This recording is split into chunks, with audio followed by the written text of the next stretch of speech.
Hi friends आपण माने केमिति अछंती आशा करूची आपण माने समस्त भलरे थिबे। मु लक्ष्मी कुकिंग को आपण मान को स्वागत करूची। आज मु आलू समोसा तयारी करबा पई जा रहूची। आलू समोसा किपरि तयारी हुए चलंतु ताहले देखि नबा। आलू समोसा पई जे इंग्रेडिएंट्स गुडी का दरकार अछि से गुडी को मु स्क्रीन ऊपर मेंशन कर देछि। चलंतु आरंभ करबा। एबे मु गोटे बाउल नै जाइछि आ सेथिरे गोटे कप मैदा नै नउछि। स्पून हिसाब रे मु 5 रु 6 स्पून मैदा नउछि। सेथिरे मु बड़ स्पून ने नैछि।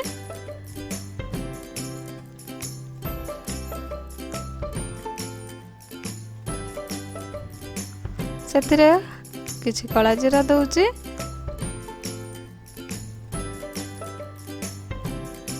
किछि जुआनी दउछि। आपण चाहिले कला जीरा और जुआनी को स्किप करि परिबे, किंतु जुआनी रे बहुत भलो फ्लेवर आसी थाए आ हजम मध्य भलो करि थाए। सेथिरे स्वाद अनुसार मु लूण दे देछि आ एबे सब गुडी को मिसई नउछि। सेथिरे एबे मु 3 चम्मच घी दे दउछि।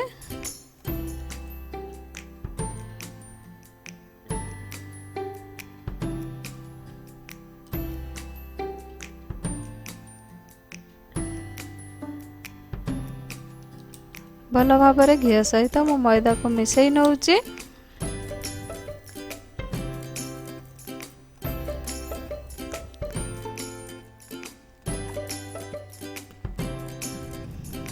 एबे हाथ रे आमे घी आ मैदा को भल भाव मिसई नबा। मैदा आ घी को भल भाव मिसई नेले भल खास्ता हे थाए। चलंतु देखंतु एबे भल भाव खास्ता हे आसिलाने। आमे मुठा कले जदि हमर बाइंड हे जाउछि ताहले भल खास्ता हे जाइछि।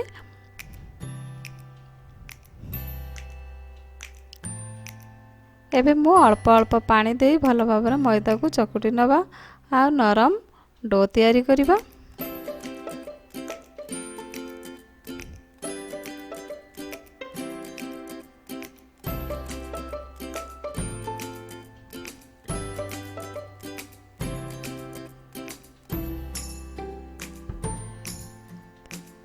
देखो भल भाव मो मैदा को चकुटी भल नरम डो तैयारी कर देछि। एबे यहाँ को गोटे घोड़नी घोड़े दे आमे 10 रु 15 मिनट जाए साइड रे रखि नबा। आपण प्लेट किंबा ओदा कपड़ा मध्य घोड़े परिबे।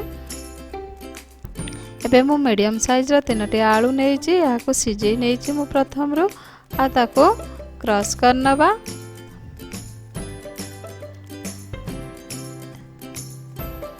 एबे सेथिरे मु जीरा पाउडर हाफ चम्मच,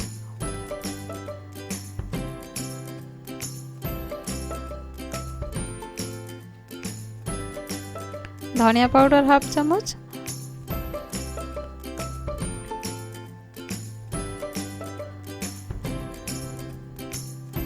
चाट मसाला हाफ चम्मच, स्वाद अनुसार लूण,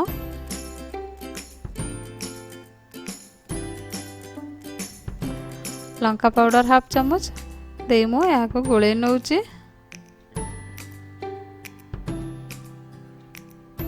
एहीपरि गोटालिया आलू रखिबा समोसा भल लागिबो। कड़ाई मु गरम करिया पई दे देछि। कड़ाई गरम हे गलानी। लो फ्लेम रे आमे किछि बादाम को भाजी नबा।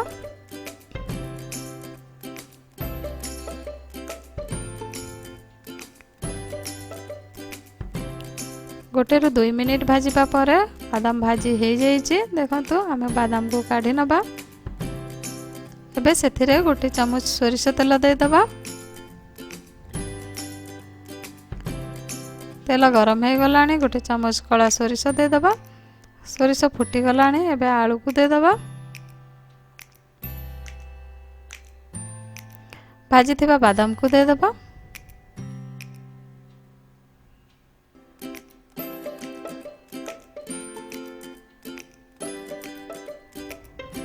दुई रु 3टी कंचा लंका काटी रखी से ताकू दे देउछि। आपण किपरि राग खांती सही परि अनुसार लंका देबे। आउ यहाँ को भल भाव भाजी नबा।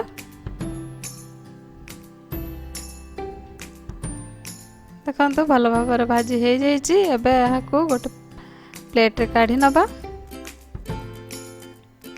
जदि मोर रेसिपी भल लगी थाए ताहले लाइक कमेंट और शेयर करने को भूलिबेनी। मो चैनल को जदि प्रथम आसचंते ताहले सब्सक्राइब करनियंतु। नुआ नुआ वीडियो रे नोटिफिकेशन पाइबा पाई बेल आइकन को प्रेस करंतु। 15 मिनिट हो जाइए। मैदा को आनी भल भाव में पुणी थरे चकुटी नबा और ताकू नरम कर नबा।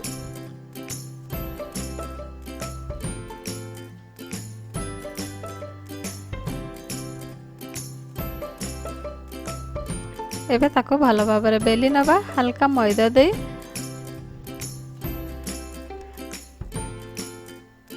आमे जो परी रुटी बेलु से परी रुटी परी बेलिला परी बेली नबा किंतु पतला बेलिबा। यहाँ को पतला बेलिले भल भाजी हे थाए आ भितर मध्य भाजी हे थाए। किंतु एबे मझिरु दी फाळ कर नबा। आमे चाकू सहायता रे काटी नबा।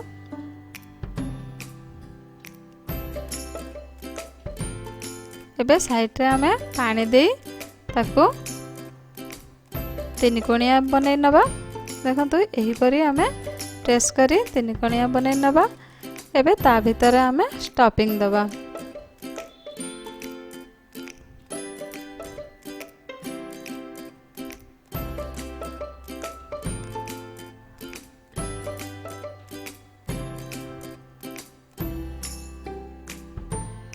देखंतु एही परी भाबरे तयारी कर नबा।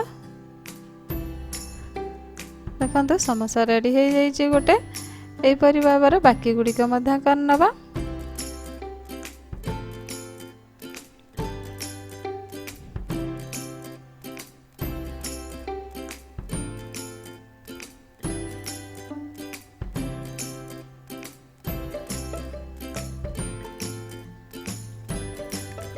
मु एही परी भाबरे बाकी सब समोसा गुडी को तयारी करी नउची।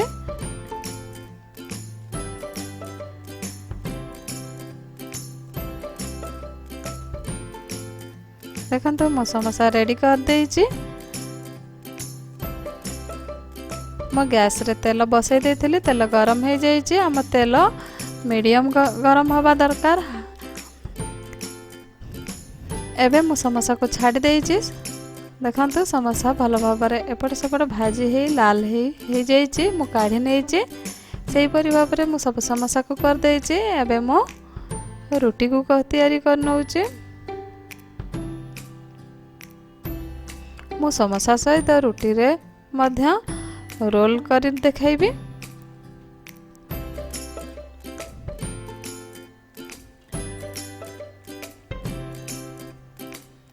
एही परी भाव में बाकी सब रुटी गुडी को मध्य सेकी नबा और तैयारी करी नबा।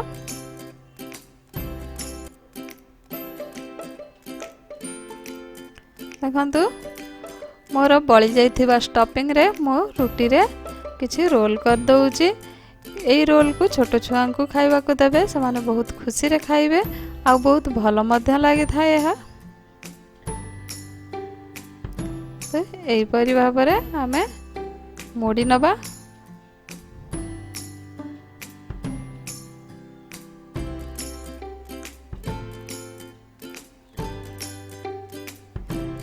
एही परी मोड़ी एबे तावा को गरम कर नबा गैस रे बसे। देखंतु मु तावा रे हल्का रिफाइन ऑयल दे रुटी को दुई पट भाजी नउची।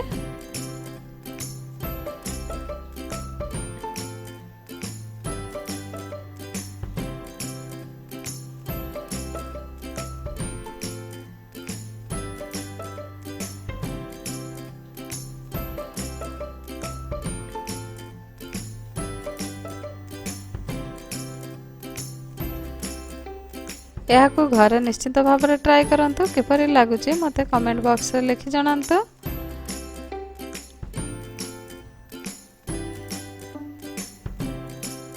देखंतु एबे मोर रेडी हो जाइए समोसा आउ ब्रेड रोल। यह को आपण ग्रीन चटनी किंबा टमाटो सहित मध्य खाई परिवे।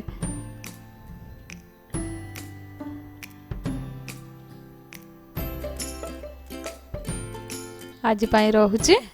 नमस्कार।